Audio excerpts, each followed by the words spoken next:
सोनम वांगचुक की भूख हड़ताल पर केंद्र के हाई कोर्ट ने तलब किया है, जो जंतर मंतर पर 19 दिन तक अनिश्चितकालीन भूख हड़ताल पर बैठे हैं। क्या कहना चाहेंगे?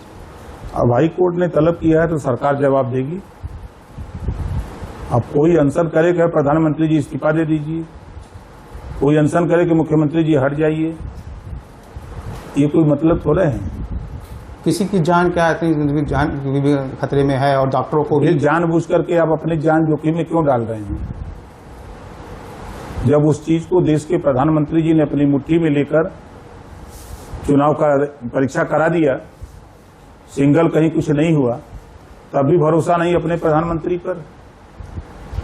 कोर्ट ने केंद्र को और वांगचुक को स्वास्थ्य की रोजाना चिकित्सा निगरानी की सुनिश्चित करने का भी आदेश दिया है। क्या कहना चाहेंगे इस पर? तो अच्छी बात है, कोर्ट के निर्देश का पालन किया जाएगा। कोर्ट ने कहा कि हर नागरिक का जीवन अनमोल है। बिल्कुल अनमोल है, हम लोग भी मानते हैं। इसी नाते सरकार कदम उठाती है, हेलमेट लगा के चलिए, धीमी गति से चलिए। विपक्ष लगातार उनका सपोर्ट कर रहा है, कभी अभी पार्टी से भाजपा से या कोई इंडिया गठबंधन से नहीं गया। क्योंकि विपक्ष के पास कोई काम करने का तो है नहीं, सिर्फ विरोध के अलावा कोई काम है नहीं। हर काम का तो विरोध विपक्ष के लोग करते हैं, तो विपक्ष की क्या बात किया जाए। वन नेशन वन इलेक्शन पर चुनाव आयोग तैयार है। उन्होंने कहा कि यदि 6 महीने से पहले सूचना दी जाती है तो लोकसभा और विधानसभा चुनाव के लिए तैयार है। सही कहा है, क्योंकि सभी पार्टियां कहती थी ना कि एक मतदाता सूची हो। जब 18 साल उम्र का व्यक्ति पंचायत चुनाव में वोट देने का हकदार है, निकाय चुनाव में 18 साल, विधानसभा में 18 साल, लोकसभा में 18 साल, तो फिर अलग अलग वोटर लिस्ट क्यों? एक वोटर लिस्ट बननी चाहिए, तो उसमें 100% शुद्धता आ जाएगी। उसके लिए चुनाव आयोग कर रहा है। और आचार संहिता जब लग जाती है, अलग अलग चुनाव होते हैं, तो विकास का काम बाधित होता है। तो चुनाव आयोग की मंशा है कि एक साथ सभी चुनाव करा लिए जाएं और 5 साल विकास का काम हो। तो जिस तरह वो कह रही हैं कि लोकसभा विधानसभा चुनाव एक साथ के लिए तैयार है, पूरी व्यवस्था तैयार है, चुनाव आयोग तैयार है, तो हम लोग भी तैयार हैं। तो वन नेशन वन इलेक्शन के लिए बिल्कुल हम लोग पक्षधर हैं, उसके चाहते हैं जल्दी हो जाए। कांग्रेस संसदीय दल की बैठक की गई। जयराम रमेश ने कहा है कि मानसून सत्र में नीट परीक्षा, E20 घोटाला, विदेश नीति, चीनी अमेरिका और पश्चिम एशिया संबंधित मुद्दे उठाए जाएंगे। उन्होंने आरोप लगाया कि अयोध्या में भाजपा और RSS द्वारा बड़ा घोटाला किया गया है। घोटाला तो कांग्रेस ने किया है, घोटाला कहाँ हुआ है? मंदिर का मालिक ट्रस्ट है, ट्रस्ट ने बैठक की, 2 लोग रिजाइन दे दिए, लोगों ने बताया कि इनकी जिम्मेदारी, और ट्रस्ट ने दिया जिम्मेदारी, सरकार को एक पत्र दिया कि आप इसकी जांच कराइए। सरकार ने SIT गठित कर दी, जांच हुआ। प्रथम दृष्टया 8 लोग पकड़े गए, जेल भेज दिए गए। फिर भी SIT उसमें जांच में लगी है कि और कौन कौन लोग दोषी हैं।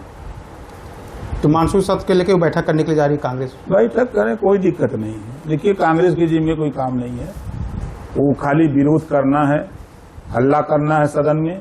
जनता चुन के भेजती है लोकसभा में या विधानसभा में कि जनता से जुड़े हुए मुद्दों पर चर्चा करें और जो चर्चा हो उसको पास करें।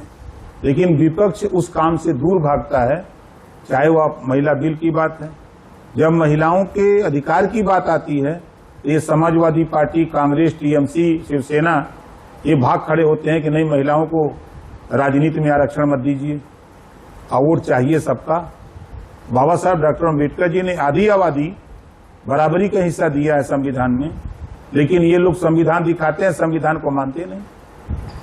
UCC पर मध्य प्रदेश के मुख्यमंत्री ने कहा है कि देश में अलग अलग लोगों के लिए अलग अलग कानून नहीं हो सकता। उन्होंने कहा कि यदि रामचंद्र एक विवाह कर सकते हैं तो रहीम भी यही अपेक्षा होनी चाहिए, रहीम से भी यही अपेक्षा होनी चाहिए। सही बात कहा है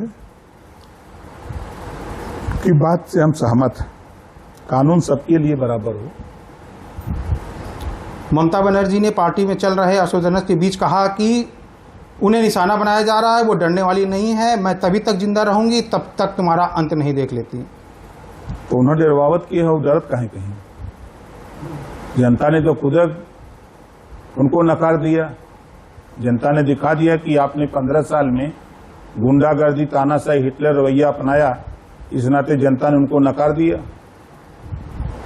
राहुल गांधी उत्तराखंड के दौरे पे हैं। उन्होंने कहा 17 जुलाई को देहरादून जाएंगे और उत्तराखंड में पेपर लीक एक्सपीरियंस बन गया है। उन्होंने कहा कि युवाओं के भविष्य की नीलामी नहीं होने देंगे। सरकार बनेगी तब नहीं होने देंगे ना, कि पहले ही खाली इसी तरह बोलते हैं। दुनिया के किसी देश में जाते हैं राहुल जी तो भारत को कटघरे में खड़ा करते हैं। चुनाव जीते हैं जिस चुनाव आयोग की बदौलत, चुनाव आयोग को कटघरे में खड़ा करते हैं। कहते हैं कि चोरी हो गई, तो चोरी से जीते हो तो रिजाइन दो। कर्नाटक में आपकी सरकार बन गई, रिजाइन दे दो। ये चोरी से, गलती से हो गई सरकार। शिवसेना के नेता संजय राउत ने कहा है कि राम मंदिर में कोषाध्यक्ष गोविंद गिरी महाराज से भी पूछताछ होनी चाहिए, क्योंकि करोड़ों रुपए की कथित चोरी उनकी निगरानी में हुई है। तो लिख के दे दें, खाली मुंह से कह के बोल के खत्म हो जा रहे हैं। रिटेल में एसआईटी तो मांग रही है कि जो भी जिसको देना है साक्ष्य सबूत हमको दीजिए, हम उसकी जांच करेंगे।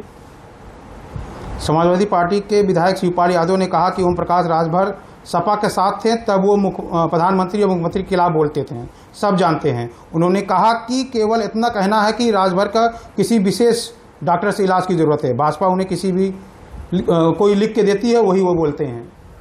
शिवपाल जी अपनी दुकान सजाने के लिए प्रगतिशील समाजवादी पार्टी बनाए, उनकी दुकान नहीं चली, अपनी दुकानियां बेच दिए।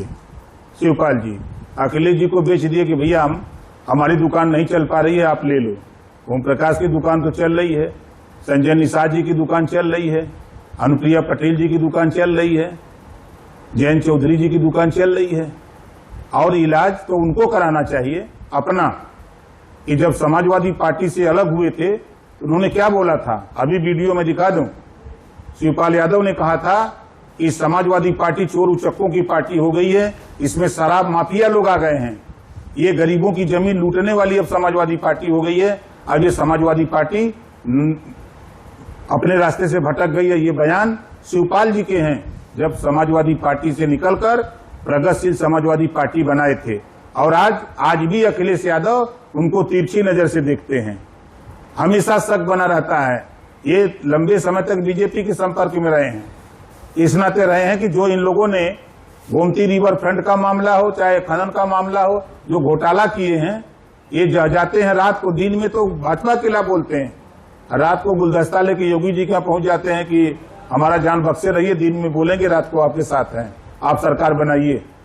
हम आपको 10 वीडियो अभी दिखा दें उनका, एक भी वीडियो मायावती जी का नहीं दिखा सकता कोई कि मायावती जी वहां मिली हैं योगी जी से या मोदी जी से। ये लोग का वीडियो शिवपाल जी का मैं दिखा दूं, बैठ के वहां रसमलाई चाप रहे हैं योगी जी के पास, अखिलेश यादव जी हैं रसमलाई काटने रात को वहां चले जाते हो, और ओम प्रकाश राजभर पर उंगली उठा रहे हो। बयान दिया था कि ये तुच्छ लोग हैं, निषाद राजभर तुच्छ लोग हैं।